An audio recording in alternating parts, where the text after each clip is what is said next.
And it's funny because you talked about the mouse and keyboard and controller, and I want to talk about more about the barrier to enter Halo esports has been lower than ever. You have a free-to-play game. You can, no matter what you play on console, you play on PC. Sure, jump into our tournament. Mouse and keyboard control, it doesn't matter. Jump in, have fun, enjoy Halo with us. We need to stop judging. Our controller players need to stop judging our new mouse and keyboard players. Our old school Halo players need to stop judging the Halo 5 movement gods and even the Call of Duty gods. And we just have to welcome everybody with open arms and just be happy that Halo is at an all-time high. We are not only competing with some of the best first-person shooters, but we are competing with some of the best games, the Apexes of the world, the Fortnites of the world. Halo is here and Halo is live, and I want it to stay that way.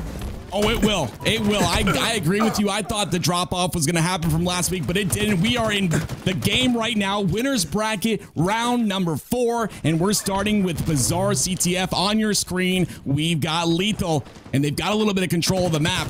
Let's see if they're able to capitalize on this. They see the other players on the spawns. Glad to see Lethal playing with Sentinels once again. We saw 3/4 of that roster playing Halo 5 for quite a bit, but Lethal was running things over in Halo 3, and glad to see them playing together, and man, did they look good. I think they finished out 3rd place last weekend, and, for anybody else, that's amazing. For anybody else, they're hanging their heads high. Not for Sentinels. These are champions. It's 1st place or bust, so I know they're going to be coming out better and ever. Frosty right now currently sitting at 5-2. He's going off. Lethal has the flag in hands, making his way across the map here, and we might see early 1-0 lead in favor of Sentinels. And Tony, unfortunately, there's a little bit of drama going on right now. None of the top teams are allowing Sentinels to scrim them, and that's been kind of the drama in the competitive scene. If you want to stick with the drama and stay up to date with the drama in the competitive scene, make sure you join r/competitive Halo to stay up to date with all the news and details. But that's kind of a big factor here. They're not able to scrim these top tier teams because there's a lot of maybe bad blood going on. I'm not exactly sure what the reasoning is, but that's going to play a factor here. And you know what would be crazy if they're able to win this tournament with all of that going on and say, you know what, excuse my French, F you other teams, okay, we're still the best. Yeah, to be honest with you, I mean, it's been well known that Sentinels would get a little, for what I consider a little disrespectful in some of the scrims and whatnot. They rub a little salt in the wound by shooting bodies when they were up. And again, obviously, all fun, all competition, but some teams might have taken that a little bit the wrong way in the past and maybe got a little offended, kicking somebody when they're down. Me personally, I love seeing, I'm happy to see it. And then there's also another reason behind, I mean, you don't want to give Sentinels practice. We know what a well-practiced Sentinels team look like. So there's 2 reasons why teams are kind of not wanting to scrim as much. But I think I've seen Snipe Down scrimming them. I think I actually had some scrims with E United. So clearly they've talked things out, and Sentinels have looked better than ever right now. Bulldog in the hands of Snakebite, already controlling the opposing team's palm trees right now, and multiple players going down for not Halo kits. Yeah, they did control the palm trees, and unfortunately that's going to allow the opposing team to spawn an alley.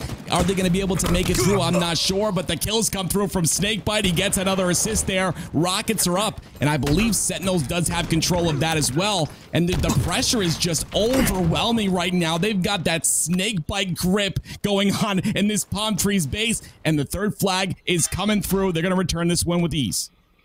That they are Sentinels looking hot right now, and against a pretty solid squad. I mean, I know I've seen Finicky around. I know for a fact I've seen Jax around. He was a dominant player for quite some time. I know he's actually messed me up personally in game battles tournaments back in Halo 5. So this is a good squad that they're doing against, but they're making them look like pure amateurs. Frosty currently 10-2, 9 kills apiece coming out of Lethal and Royal 2. And here comes Snakebite coming in for the weak side flank. Yeah, they're going to try and pull this flag, but they've got to get a couple more kills. It looks like only 1 down right now. Great nade is going to send Snakebite back to the respawn screen.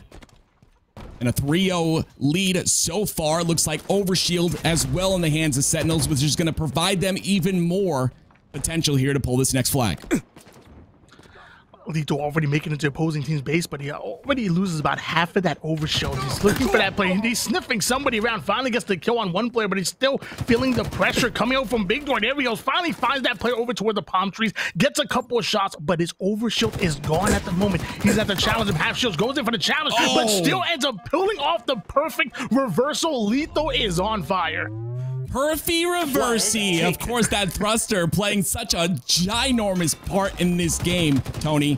The ability to have a thruster, something you had all the time in Halo 5 off spawn. In this game, you have a thruster, the opposing team might not have one, and that's an easy win in a 1v1 fight. Another kill comes through for Lethal here, and he's pushing through. The awareness not there. He's going to get a double kill, looking to try and pull this flag through. The only player to defend is that player on alley.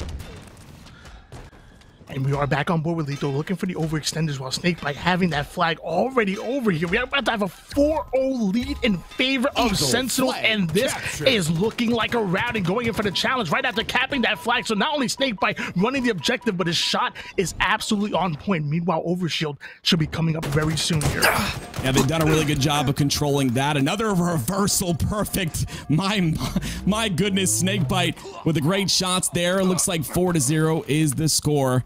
And this is looking real grim, unfortunately, if you're not Halo players. Maybe they should become Halo players so that next tournament this doesn't happen. The killing spree on Finicky. Great shots there. That's going to be 2 dead. Trying to clean up this last kill on Palms, and they might be able to push through off that. Yeah, I mean, they made it all the way to winners bracket round 4, so clearly they know what they're doing a bit here as the Rockets coming in from Frosty, also utilizing that grapple, upping the tempo, getting the double kill, now going in for the triple. Oh, baby, a triple coming out of Frosty, and he's trying to grapple that flag off of the base, but just not close enough, not close enough just yet. Yeah, I don't actually know. I don't think you can grab it directly off the base. I think it has to come off, but that grapple, Tony, is so fun. Like, look at him. He just pulled it into Palms. He's able to get it halfway across the map before the other team even knows it's gone. And they're just doing a really good job of pressuring, staying alive, and putting pressure on the base. But right there, we had Jax in the enemy team base putting some pressure in of his own. And we're back on board with Ven at the moment, making his way over towards the enemy team jump up, so showing some life here. And excellent shots coming from the player trying to flank over towards his corner, not able to get the kill, but it looks like he's on the prowl, wants to hunt that player down. You can't let somebody just roam around in your base. Luckily, Jack's able to get the cleanup kill. There's one more player in the enemy team base. If they can get the slay, that'll be 3 down for Sentinels, and maybe not Halo players, or not Halo kids, I should say, can mount a comeback here, at least put a cap on the board, which, hey, if I can get 1 cap on Sentinels, I'm tweeting it. Yeah, definitely. A perfect comes through for Sutton. Great shots out of him, but that's going to be 2 dead momentarily. And Sentinels gets control back of their base. You see constantly, Tony, I bring this up all the time. Lethal making sure that he sees that thruster on the floor, he picks it up. It's only got 1 charge, but guess what? That's 1 W. That's what that is right there in his pocket. And he's going to use that to push in a little aggressively here and maybe even get their thruster that's actually on spawn, as they're going to spawn an alleyway. Yeah, if you're not controlling the resources here in Halo Infinite, you're doing yourself a big disservice. The sandbox that 343 and HCS have allotted to us has been absolutely incredible, and you can really utilize it to gain the advantage, whether it's movement, whether it's that advantage in a gunfight that you need. You mentioned the thrust. The moment I pick up a thrust, I usually burn it for the extra movement, but then I save 2 for those individual gunfights, because if you're in a gunfight with thrust, for me, that's an automatic win in my opinion. Overshield in the hands of Lethal was about to put in this 5th and final flag gap. Yeah, this will be the 5th and final flag. But Tony, I actually want to talk about something, brother.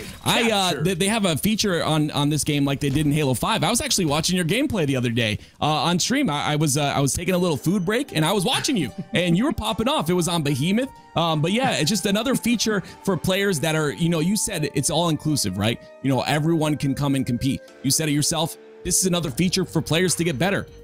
Put these guys on your friends list, watch their gameplay, get better, learn what they're doing, and maybe you watch their streams and support them that way. Regardless of how you want to do it, you've got all the tools out there for you to succeed.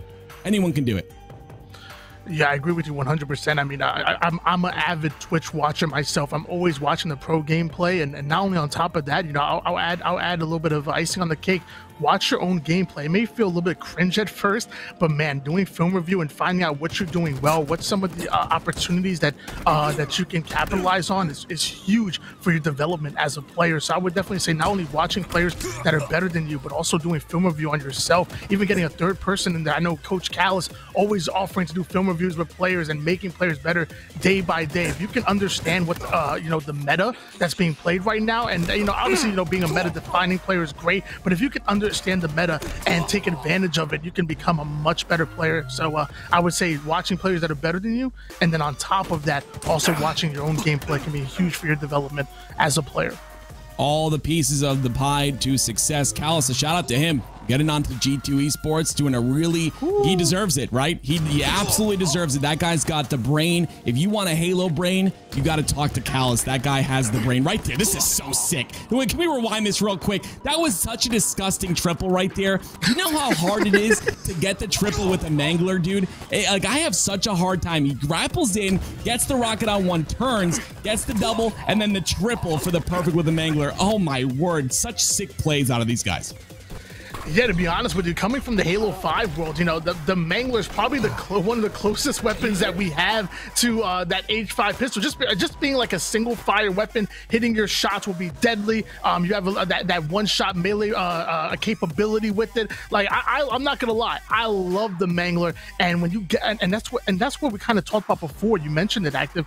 Every weapon has a place in the sandbox. So, you know, when you grab that Mangler or that Heat Wave or even that Bulldog, know that you have that one-shot melee capability in those close-range engagements. Although the BR might be king from mid to long range, you want to take advantage of every utility on the map, and normally the team that does that best are going to win. Sentinels up 5-0 in that first game, and now we're moving into Recharge Slayer, and maybe, just maybe, not so Halo kids can jump out on top. We know from these series, whether it's Halo 5, Halo 3, or now Halo Infinite, if there's any game type where an underdog can come out on top, it's usually going to be Slayer.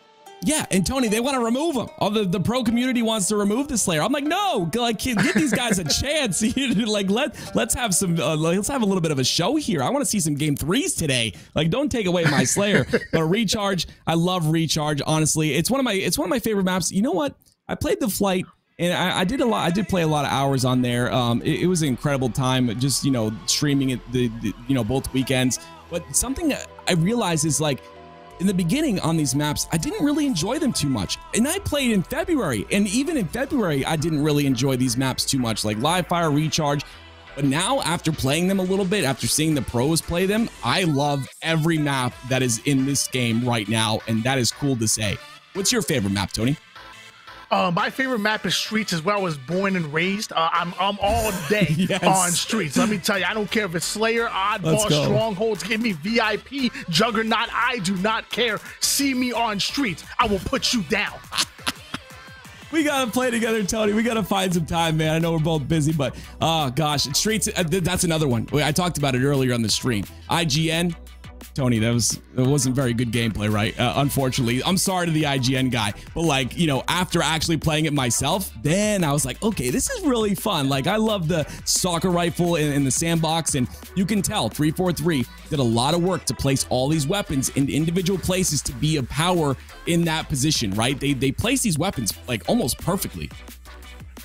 Yeah, you're going to notice that most of the weapons, especially the more powerful they are going to be purposely put in a more vulnerable position. You have to fight and earn these weapons. That's kind of always been the core of Halo, no matter what, you know, with Narrows on Halo 3. Those rockets, where are they? Dead center, the middle of the map. Same with Pit. Where's that rocket launcher?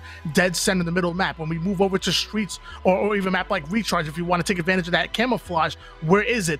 Dead center in the middle of the map. If you just fly out for it and go for the burn, good luck with that, buddy, because most likely there's gonna be 2 players hunting you down, and before you even touch it, you will be melted. You have to gain that full map control before you can gain access to those resources, and that's one of the things that kind of make Halo Halo. Yeah, essentially, you're right. And I want to add to that point. I just want to update you guys real fast. We are getting into the next game, but there is currently an observer bug where if there's an observer in your custom game, it like swaps teams around. So like everyone could be on like different teams, and like it'd be kind of interesting to see that play out. But we're going to reset the game. We'll get into the game shortly. But something I want to mention, Tony, you had mentioned like taking map control, right? And getting the power-ups. Like let's say camo on Live Fire, right? It's out in the middle. It's on a pedestal, right? But like a lot of teams, I don't see them like picking that up and pocketing it at all. Like I don't see anyone pocketing things. They just use it, boom, right away. And I think like 6 months down the road, maybe even longer, we're going to see teams like, you know, full wipe a team, get 4 dead, and then pocket the camo and use it in a more advantageous position to potentially like completely break another setup off spawn. You know, it's actually funny you mentioned that because I've been watching scrims myself. I've been casting scrims a lot. I've been doing more casting scrims than actually been playing the actual game. That's and awesome. Most of the time they're gonna be picking up that overshield and slapping it on like Iron Man, unless there's a 3 or 4 down situation. That is the only time that I've seen them actually get pocketed, and I think there's a good reason for that. You know, if you try to get in a 1 or 2 down and you happen to get burnt, that is a huge resource to swap with other teams. So unless you have that full map control, or at least full knowledge on where everybody is on the map and there is no threat to you dying, I think you have to put that on right away. But like you said, that meta might evolve, especially because that camouflage doesn't last as long as it used to. Neither does that overshield. So if you want to take advantage of every second, maybe we might see that meta evolve where maybe the pings happen where when you ping 3 players on the map and they're nowhere near the power up. Well, you know what? Maybe we get pocketed. We'll see how that meta gets defined here as World 2. And let me tell you something. He just has an advanced understanding of the BR, starting off with a beautiful double kill immediately and earning himself a Mangler. Oh, dude, Royal 2's shot just impresses me all the time. Like, you hear him, he'll talk, he'll complain a lot in scrims and stuff like that. But when he's in these tournament games, that guy, like, he almost doesn't talk. He would just for everybody. His shot is so disgusting. He's going to start off this game already 3-1. And of course, you saw Frosty on your screen ends up going down. But now we're on board with Jax. They've got to step this up. They're only down by 2, but they can make this happen. Slayer, like you said, this is a toss-up. Jax having 2 of his team's 3 kills at the moment, now making his way right behind enemy lines, but little did he know that player having the sword, putting him on the black screen immediately, and 2 down go NotHaloKids. I'm struggling trying to say that team name. They are HaloKids. I mean, they're good. They're winners bracket round 4. I want to give them some respect. Agreed. Yeah, winners bracket round 4 is really difficult. I remember I played one tournament with one of my mods, and we got like winners bracket round 2, and then we made it to losers bracket round 4. But it's actually really difficult to get to this point. You know, you run into a lot of decent teams at this point in the bracket, and you know, running into Sentinels, it's not so good. But look, they're only down by 2 kills here. They're playing pretty smart. Royal 2 though, look at his cross map shots. Look at the teamwork. There's nowhere for Jax to go. And I love what he's doing right now, controlling top control room right now. This is a beautiful place to be, especially if you actually have that sword, because not only can you have all those angles to everybody on the map towards attic, you could drop down towards C, you could see towards that A hallway. If anybody tries to get close quarters, you have that sword, you could put them down immediately. Control room is a power position, and obviously Royal 2 is well aware of it. Definitely is. You see the collapse here. He gets 1, knows there's another player, gets the double there. Another spawner on top. Cat, you saw him there. Snakebite gonna play a little slow, throws a sprint in the mix. He has a teammate there. That's why he was playing aggressive. You always got to know where your team is. If you look on the screen, guys, you can see these little dots. I mean, obviously the red dots are the only thing that Snakebite's gonna see, but looking at those dots and seeing where your team is, getting a general idea is really good strategy if you're trying to get better at Halo. I agree 100%. It kind of goes what Bravo was saying during the multiplayer reveal, or the competitive settings reveal, excuse me, that information is earned, not given. So there's no radar in here. If you want to know that your teammate is by you have to small talk to him and say, hey, look, I'm pushing towards you. Hey, let's work that little 1-2 combo, bait and switch. Yeah, the competitive radar was nice back in Halo 5 where you can see your teammates on the map, but it was free information that should be earned based on your communication and your awareness as well. So getting the first kill, ends up turning around, getting a beautiful double kill. Now gonna go after the triple, just barely missing that stick, but the triple is here, and so are Sentinels. Oh, that Mangler is so good. If you pass a Mangler in game, make sure you pick it up. That thing is a 1-shot beatdown, 3-shot perfect. And we got Frosty on your screen with another weapon, Tony, that is one of the best weapons in the sandbox if used correctly. How have you done with this weapon so far? Terrible. I'm the absolute worst. I don't know what it is. I need to hop in the training mode, or I need to figure it out, because I'm absolutely god awful. But some of these other players like Frosty, some of these players like Royal 2 can earn easy killing sprees with it, because it is absolutely deadly as he shoots a little bit of his teammate right there. A little bit of miscommunication, but still looking good. 26-17 in favor of Team Sentinels. Tony, I gotta add something real quick, brother. The fact that you can see when your team, oh my goodness, the fact that you can see when your teammate shoots you now tilts me so hard. In every other Halo game, I couldn't see because there was no, but now you get like a blue marker and you know, oh, my teammate just shot me 3 times. It's just so infuriating. There comes Frosty with a shot. He's gonna miss just barely there. There's 4 alive for both teams. Frosty playing his life. Another The other thing that a lot of players don't do, playing his life. The camo is going to be in the hands of Snakebite, going to try and clean up that kill and watch him just leave it for his teammate. There goes the assist. They're going to clean up that one and look for more spawns. And I'm loving the unselfishness coming out of Sentinels right there. You notice that, I mean, they had one player that was Frosty over in control room, and he was getting heavily guarded. He was getting collapsed on by at least 2 players coming out of NotHaloKids. The moment he backed down, you saw 2 players, Snakebite and Royal 2, collapse immediately, and then Slays go right back in favor of Sentinels, which should have been a non-advantageous position for Sentinels. Ended up being beautifully played thanks to that collapse and the unselfishness coming out of Sentinels, as Snakebite putting down massive amounts of damage here with that Mangler. World 2 dropping down into pit, getting an excellent kill on Jax, and now that scoreboard ain't getting any prettier if you're a fan of NotHaloKids. Yeah, 37-22, but honestly, 22 kills against a team like Sentinels isn't anything to squawk at. It's actually very, very difficult to get any kills versus these guys. They've always got the angle on you. They're always in a position to help their teammate out and push aggressively when they have, you know, an opportunity to take advantage of something or a mistake that another team makes. Just a great job overall by Sentinels, but this team, I mean, NotHaloKids, I think it's time to change your name. You guys are definitely putting up a little bit of a fight here. Unfortunately, it's not what you want. It's 23 kills to 41, but regardless, I really do like what I'm seeing so far. Hopefully they can go back to the drawing board, you know, before losers bracket starts, and maybe, you know, go on a little bit of a run here. They're not a bad team. I'm gonna tell you, I mean, his name might be Finicky, and so was his shot right there. Once again, Royal 2 kind of bullying Finicky at the moment, earning himself a killing spree, and now going right back to that control room as multiple players on NotHaloKids go down. Royal 2 getting right behind Finicky once again. That is 3 kills in a row from Royal 2 on 1 player. Earns a double kill, and not only 2 kills away from taking game number 2 and the series. But like you said, there is no reason why NotHaloKids should hang their head low. You made it to winners bracket round number 4. You made it this far in the tournament, and you still have that lower bracket. I want to see some great things coming out of these guys. For no reason should you be hanging your head low. Absolutely not. I agree 100%. And you got to take these games, and you got to take them with the right mindset. What can you improve on? Like you said before, watch some film, watch these games back. You know, maybe not with our commentating, but watch them back. See what you can do better. These guys have popped off. Those Sentinels is going to move on, of course, to winners bracket round number 5, and we'll keep on them and let you guys know what's going on with that. But regardless, I hope NotHaloKids does well in the losers bracket. We'll keep you updated on that if we can. But just a great job overall by Sentinels. I want to see how they do versus these better teams, though. We're going to start seeing some great matchups here, Tony. Hold up. That boy Royal 2 something else. Let me tell you something. The entire NotHaloKids roster put up 25 kills as a whole. I'm talking all 4 players active. I'm talking all 4 players. Royal 2 by himself, 21 kills, 14.7 KDA. That man's something else. That is not a human. That is a cyborg that was specifically built to play Halo Infinite.